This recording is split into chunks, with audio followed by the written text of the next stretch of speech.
Good evening and welcome to Greater Somerville for May 29th, 2012. I'm Joe Lynch. My guests tonight are here to talk about the all-important question to take down the overpass in Somerville on the McGrath Highway or to leave it be.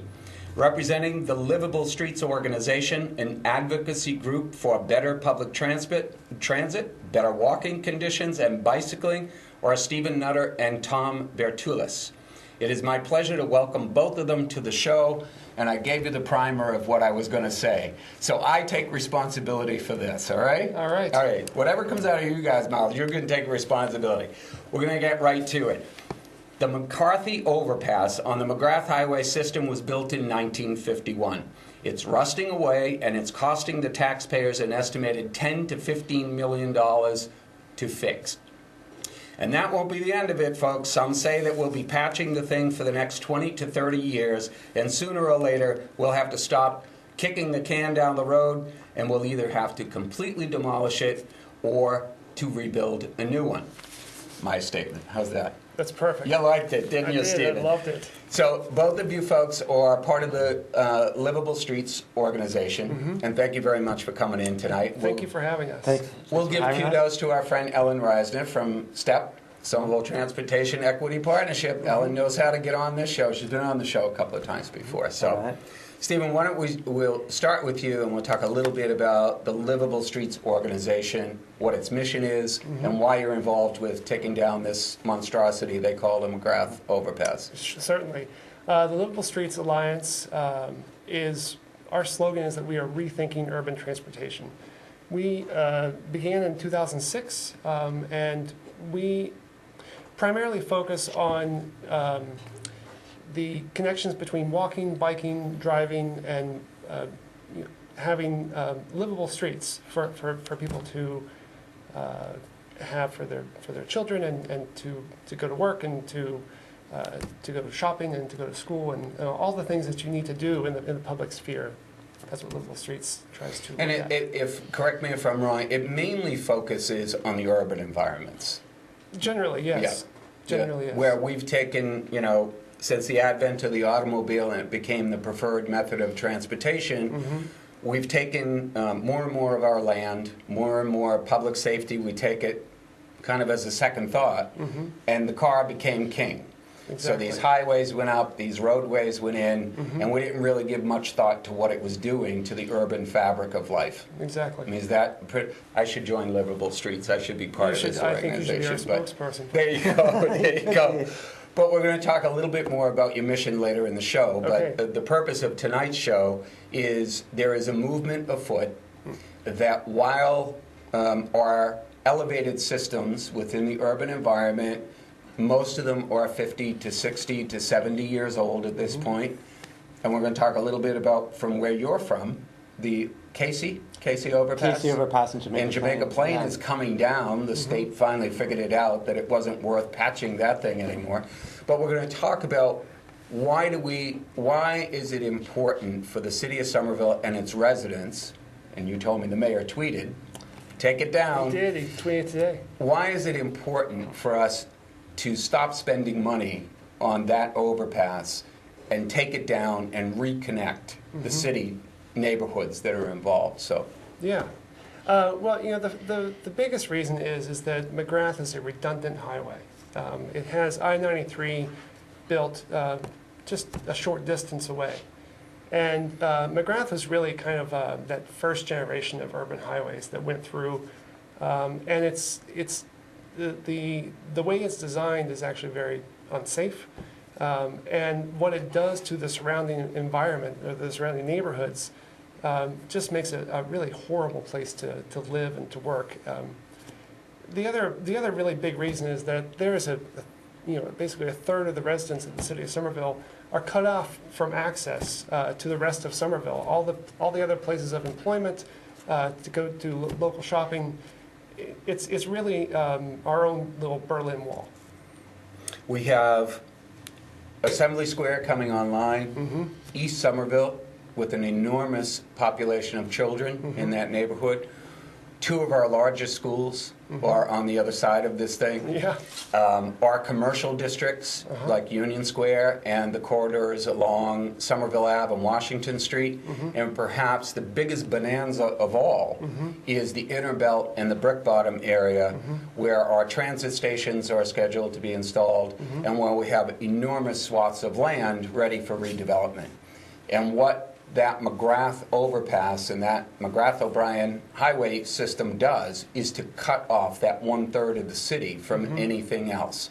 Exactly. So that's the one very good reason why it should come down.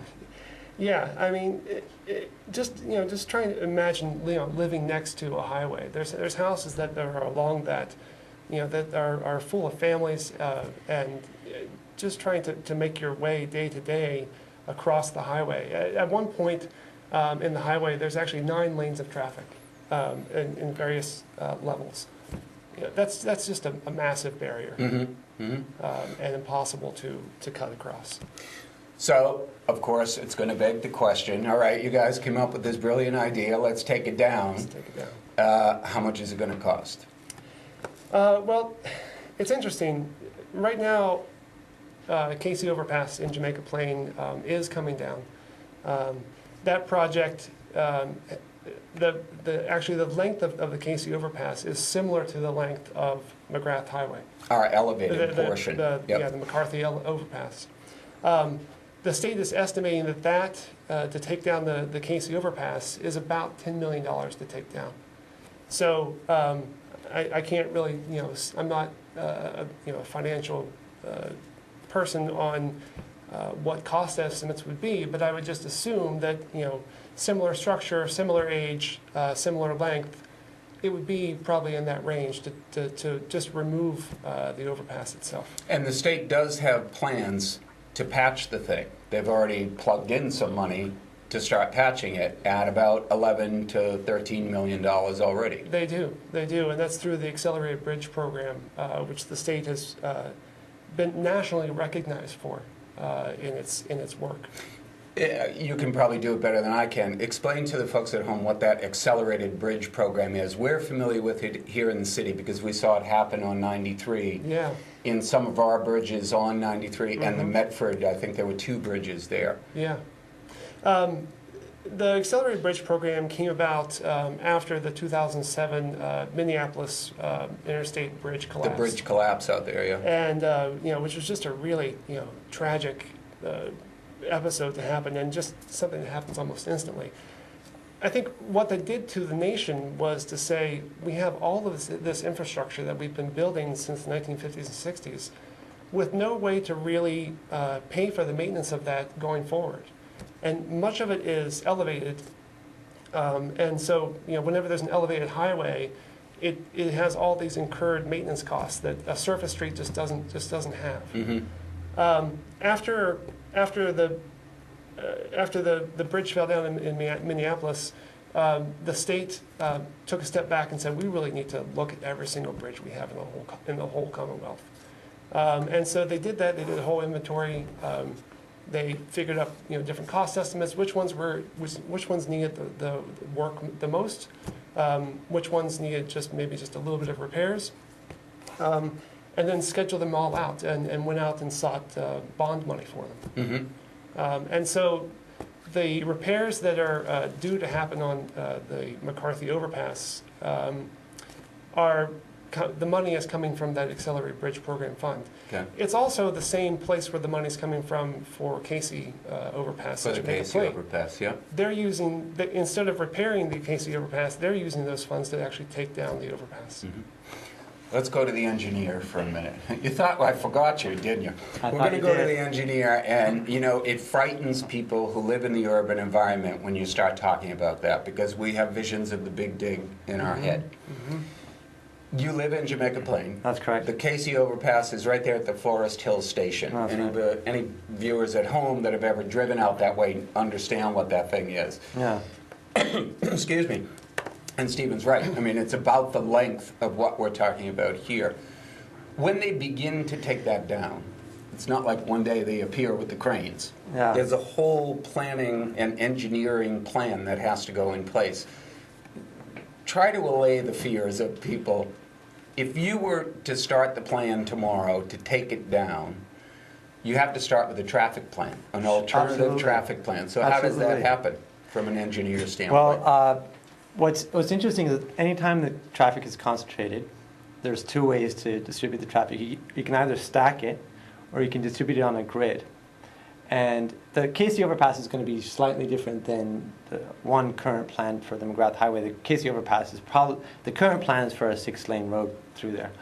But AECOM has done a plan for the McGrath Highway where the traffic, so it's the same amount of traffic, it's not a reduction in traffic, is going to be dispersed through a grid. And essentially, north of Washington Street, there's going to be 4 lanes. But other than that, from Washington Street all the way down to Chelsea Street, the entire area is going to have a new grid reconfigured. Chelsea Street being further down by Museum of Science, Museum of Science. way down there, right, yeah. Right. So So the you're actually giant- traveling into Cambridge when you're redesigning this thing. Absolutely. Yep. So a lot of thought has gone into this plan where, so traffic itself is not a bad thing. We all want to get places, but it needs to be done in a context-sensitive way. And if we're in an urban environment, that means slower speeds. And the dirty little secret is you can actually get the same amount of throughput, the same amount of traffic there, a lot slower through a dispersed network. And all of a sudden you have businesses thriving, you have kids playing on the street, and it can still work. And the logic there being, if you're slowing down the traffic, you're hopefully reducing traffic accidents. Absolutely. Right. So number of crashes goes down, severity of crashes go down, and even more so than speed, or in addition to speed, when you have fewer lanes, you have much lower rate of crashes. So even as per number of cars, if you have 6 lanes, you can have much more than 6 times the number of crashes. You just have a huge increase in crashes the more lanes you have. Now, you're looking at this, you're also, your degree is coming up in this, so here's a trick question from sure. the professor. Assume for a minute that we get this project approved, wherever the money's coming from, and assume they move ahead with it, could we expect, as a byproduct of that, less traffic coming through Somerville trying to get to Cambridge and Boston, whereas you are offloading some of that traffic that uses McGrath O'Brien today? You're offloading it back onto 93 and Rutherford, because they said, well, look at what these guys in Somerville did to us. They slowed the traffic down. Absolutely. There's a lot of discretionary trips that don't need to be made, that likely won't be made. The Green Line is going to be extended, so there's other modes, other ways to get around. You can go a different route, you can go a different time of day. So there's essentially those 4 ways that can happen if capacity is reduced on any given street. So it wasn't that far off. Oh no, absolutely Not that not. far Yeah. off. It was like an old DPW commissioner used to say to me, Joe, I'm not repairing all the potholes because it's a traffic calming measure. Absolutely. I hear that a lot. I hear that a lot. He picked up the lingo right away. He said, it's a traffic calming measure. Right. So let's go back a little bit to, from the engineering standpoint, what I'm trying to do is get folks to understand that there is a meeting on Thursday. It's at the Argenziano School, and it's to talk about community input for the discussion that's now underway, whether or not to throw good money after bad by repairing the overpass, or to get the state government to understand that we would prefer this thing go away. Right. So at the Argenziano, the time, I don't know. 6 p.m. 6 p.m., Argenziano School, City of Somerville is going to be there, elected officials, state representatives, folks from Mass DOT will be there listening to the comments and see whether or not there's community support for this. I try not to get involved in a whole lot of politics, wink, but I'm a firm believer that that monstrosity should come down. Sure. Yeah. Sure. So let's go back to some of the other benefits. When we talk about the city of Somerville and the benefit to us, we already have 2 highways running through our city, 93 and the McGrath O'Brien. If we de-elevate McGrath O'Brien, what springs up in its place?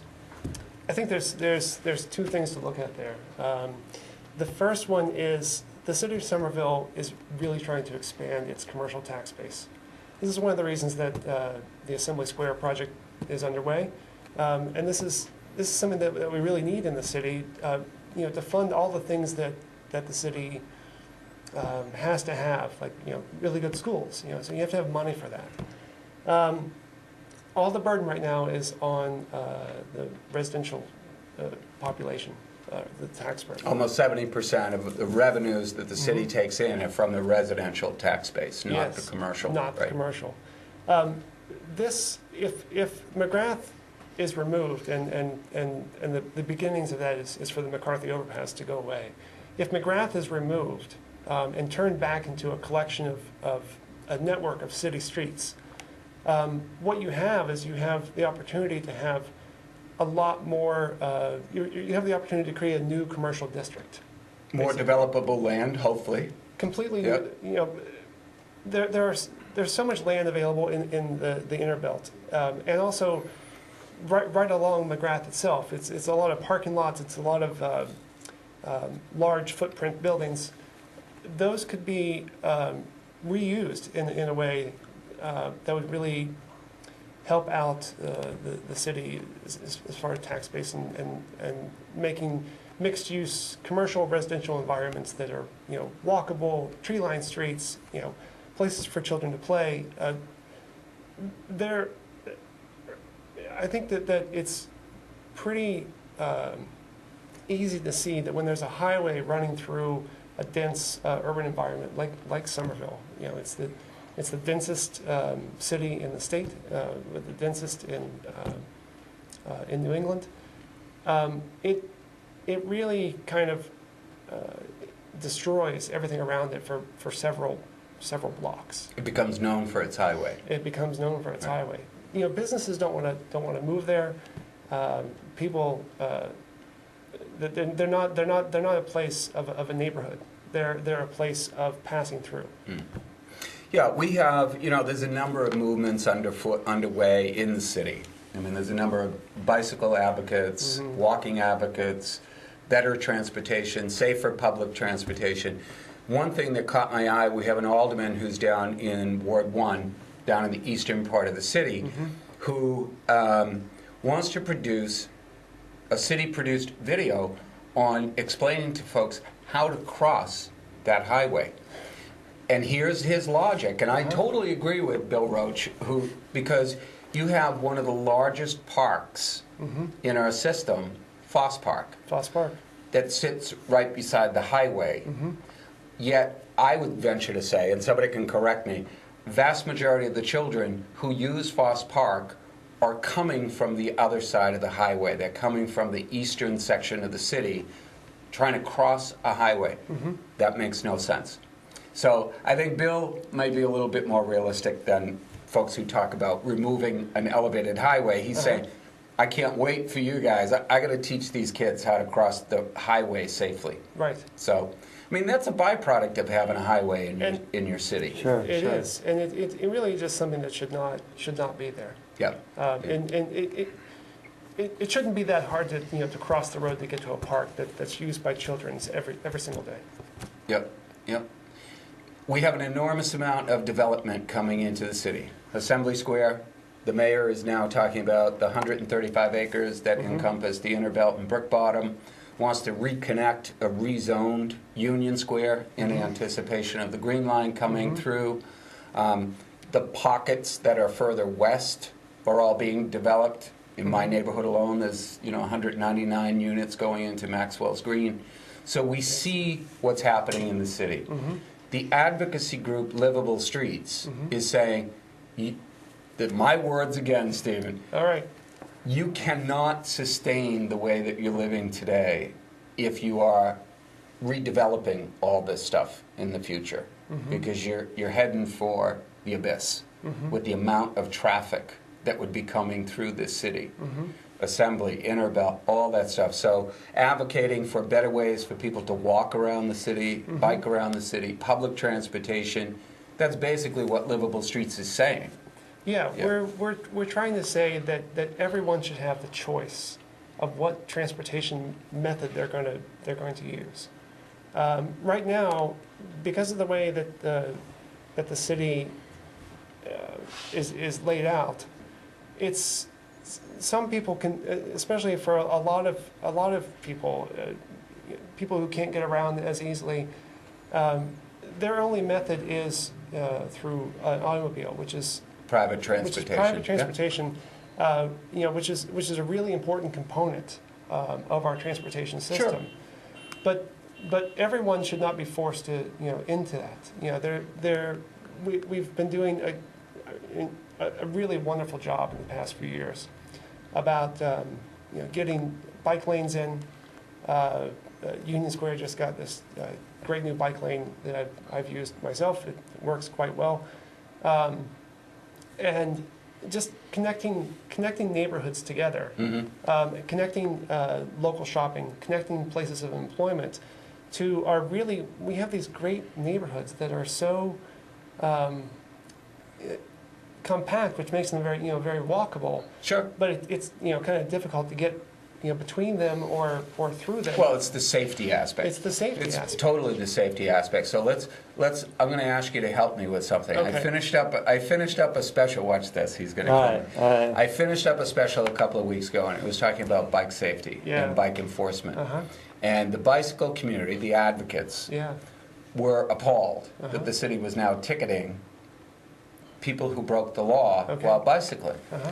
And what I didn't know, stupid me, that law has been on the books for years. Mm-hmm. That bicyclists are to be treated the same way as motorists. Mm-hmm. You run a red light, you run a stop sign, you're on the sidewalk in commercial districts, Mm-hmm. you going up one ways, outside of the commercial, I think it's outside the commercial district, you can get a ticket for it. Yes, you can. All right, are you okay with that? So Putting him on the spot here, aren't you? I did. You're going to put me on the spot. Bicycles on the street are just another mode of transportation. Yep. And they should really be treated the same. Yep. Bicyclists should stop at red lights. Bicyclists should, go down one-way streets the proper way. Use signals. Use signals. Yep. The city has just come out with a new, really nice little flyer on how to use signals for cyclists, and bicyclists should stay off the sidewalks in commercial areas. I didn't mean to put you on the spot, So- but I'm going to keep hammering it home to any organization that advocates for more bicycle, more pedestrian, safer. Yeah. Couldn't agree with you more. But the bicycle community has to understand that the pushback is going to come the first time somebody gets severely hurt by a bicyclist blowing through a stop sign. Right. That's just my opinion. And the converse of that is that cyclists have the right to take up a whole lane That's right. That's absolutely right. That's a new law on the books. The sharrows are there for a reason. Sharrows are there for a reason. Yep. The streets are public space, and therefore people trying to get around wherever they need to go. Yep. And we have to learn how to share. Speaking of sharing, I want to go back to deconstructing McGrath for a minute. From your knowledge as an engineer, from soup to nuts, A to Z, how long would it take the state to, once they get their plan in place, how long does it take to deconstruct something like that? It certainly varies. It's hard to say. It could take, when you say deconstruct, you mean tear it down and do the entire grid? Yep. It would probably take a number of years, and it certainly varies on what the resources are and how fast people push. I know when I worked in Latin America, within one mayor administration, which is 3 years, people put in entire BRT systems. Whereas here in America, we in Seattle, the Alaskan Wayne Viaduct process has been a decade and it's still going on. So it could take a number of years depending on the political will and the funding available. But I did want to speak to the cost for a second. I've heard people say, how can we afford to take down McGrath Highway? It's so expensive. Where are we going to get the money? But I would almost use as an analogy that if you had an old car that was costing thousands of dollars a year in maintenance, how can you afford to have a car like that? How can we afford to have McGrath Highway? It's actually a disinvestment. If we use the example in Milwaukee, where it cost $25 million to take down the elevated highway down there, that's worth $400 million in investment. And here we are in Somerville. I would estimate, this is just sort of taking this out of the air, but we probably have potential of $1 billion an investment in this area. So it's actually, we're wasting money by not taking it down right away. Right. It goes back to the analogy of you're throwing Yeah. good money after good, Yeah. good money Yeah. after bad, however it goes. But Yeah. no, I'm a firm believer that, you know, Yeah. at some point, government is going to have to make the decision that they should do the right thing rather Yeah. than the easy thing. Yes. Yeah. And the easy thing for them to do is to come up with $10 million to throw a patch on the highway system. Yeah. And keep their fingers crossed that it doesn't all fall down someday. Yeah. So Right, right. I would say, you know, it probably scares a lot of people to think about the disruption within the city if you're talking about deconstructing that thing. Some people would think, well, it's just another big dig, you know, you're throwing money after something that's not going to live up to its promises. And I think anybody, you know, if you've got an opinion on this, the Argenziano School, Thursday night, 6 o'clock, be there, have your voice heard, use other methods. We're going to put Livable Streets blog up on, linked from the Greater Somerville blog. This show gets rebroadcast tomorrow on the Boston Globe, Somerville Journal, Somerville Patch, other media sites. So all the information about why is it a good idea to take down the overpass, who are these organizations that are behind it, and I was happy when you told me that the mayor was tweeting late this afternoon, it should come down. Well, it's also, it's not just the organizations as well, it's community members. And community members, I'm right? I'm a resident of Winter Hill. Yep. I moved to Somerville specifically because I fell in love with the city. And I saw the things that was happening here. So it's, and everyone that we've been working with, we're all residents of the city. You know, we love this place. And the only thing that we want to do is to make it better for everyone. Well, there you have it, folks. Thursday night, 6 o'clock, Argenziano School. Soup to nuts, I would say we're looking at not 20 million. We're looking at, knowing how the state does their accounting, it's probably a little bit more. But if you look at them, what they're proposing to do now, which is throw $11 to $13 million into it today, in 5 years they're going to come back to the well, look for more money. Makes a lot of sense. I want to thank my guests tonight, Stephen Nutter and Tom Bertulis. Thank you. Tom Bertulis from Livable Streets. Go to their website, go to our website. Hope to see you all at the Argenziano on Thursday night, 6 o'clock. Be there or be square. For Greater Somerville, I'm Joe Lynch. Thanks for watching. We'll see you next week.